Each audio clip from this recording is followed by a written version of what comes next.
Hello to all the Rawdon members out there. I hope you're staying healthy and well in this weird time.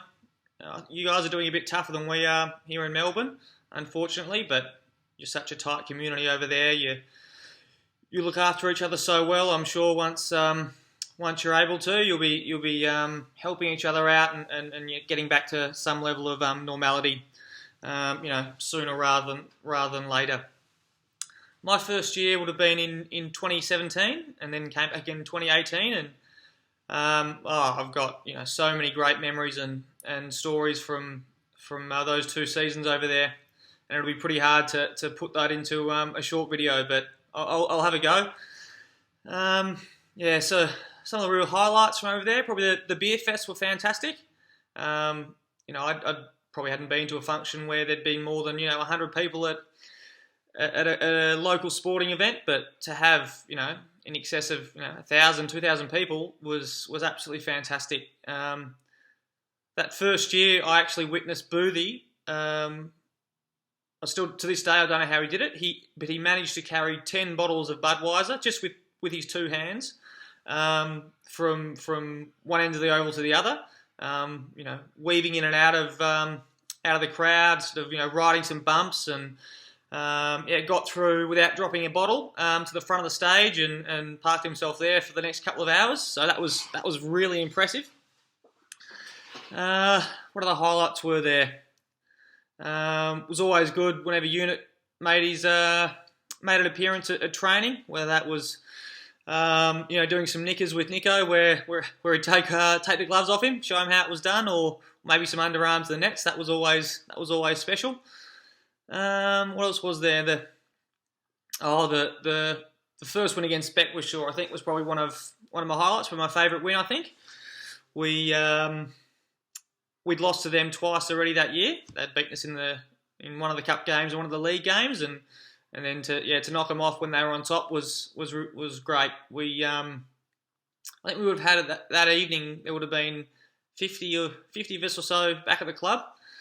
Maybe more. And I never met the late Lawrence Walker, unfortunately, but I'd heard so much about him, and I'd heard that American Pie was one of his favourite songs, and I think from what I'd heard that that song got put on sort of for the first time in a long time at the club, and I think that moment really sticks in my memory. Actually, Boothie again that night rewrote one of Four Seasons' great songs in December 1963. I'll still put that song on every now and again. It takes me back to that evening in the change rooms. So that's another special moment. What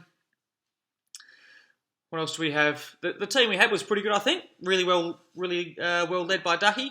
More often than not, he'd hit his first ball for four and then go on to get a few runs as well, which was great. I think that first year, Brad would have taken more than 50 wickets too. He was unplayable that first year, and really enjoyed watching him bowl. In terms of other teammates, Ahmad's up there with one of the best people that I've ever played with, or not just played with, met. I don't think he's ever got a bad word to say about anybody, and he's pretty nice to watch when he's batting as well.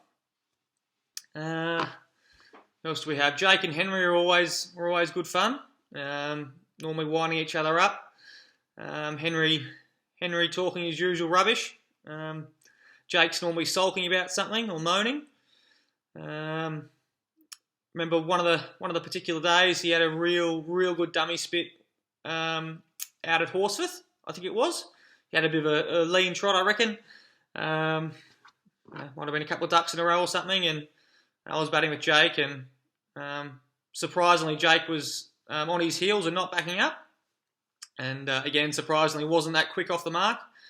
Tragically run out after we took a quick single into the offside, and I think Jake felt it was my fault. Stormed off the ground, took his pads off, and he actually walked past the guys standing on the sidelines, or the rest of the team, left the facility, went across the old ball, and got 2 bottles of Budweiser. I think he had one as he was walking across the road, just quickly finished it off, and then I think he thought he was out of sight. He was about 20 metres back from the fence, sort of half hiding behind a tree, sort of sitting there sulking with his bottle of Budweiser, then finished that off, and like he eventually pulled it together and joined up with the rest of the team. But yeah, I was able to see him that whole time while I was batting. What else do we have? I think I stayed with Miff and Jim. They were absolutely fantastic. Couldn't have asked for anything more, but I guess I was a bit concerned for a moment or two there when they were actually away. I just arrived and I was quite thirsty, so I went to the fridge to get a glass of water. Went to the automatic water dispenser on the front of the fridge, pushed the cup in, and instead of water, I was dispensed a glass of rosé. So I sort of thought, gee, what am I in for here? What sort of level of drinking are we looking at here? But like I said, they were fantastic. I couldn't have asked for better hosts. All the members were fantastic. Really enjoyed having a chat with Drew Thompson every now and again. He loved it. He really rode the wave when he was supporting Rawdon. He really enjoyed the highs, but the lows could be quite low as well. I'll never forget that time out at Colton, I think it was. I just dropped a catch first ball after drinks. We'd already dropped about 2 or 3, and things weren't looking too good. And I think Drew thought that I didn't just drop a catch at that moment, but I'd actually dropped Rawdon down 2 or 3 divisions. He was that shattered. I can still picture him out of the corner of my eye and still hear him. But we pulled it together. Drew piped back up a little bit again when we got the win, and all was well. What else was there? Dave Reed was another one I really enjoyed having a chat with. Got in a bit of a routine with Dave where I'd cut the outfield on a Friday and then head in and have a little drink with Dave there, have a good chat. Everyone there is fantastic. You're so well run by Dorgie and Pete Smith and everyone else that does the work behind the scenes. It's a really special club, and I can't wait to come back and see everyone again at some stage. Hopefully that's sooner rather than later. In terms of me, what I'm doing at the moment, I'm back at uni. I've got about a year to go of a physiotherapy degree. Apart from that, doing a little bit of part-time work and still playing some cricket. I'm sure you'll be glad to know that I've been working on my runner. I've been bowling a few less no balls recently, which is nice, and I haven't been reported as well, which is great. So hopefully that continues. Thinking of everyone over there at the moment, and like I said, look after yourself, stay well, and I'll hopefully see you guys soon. All right, all the best. See ya. Bye.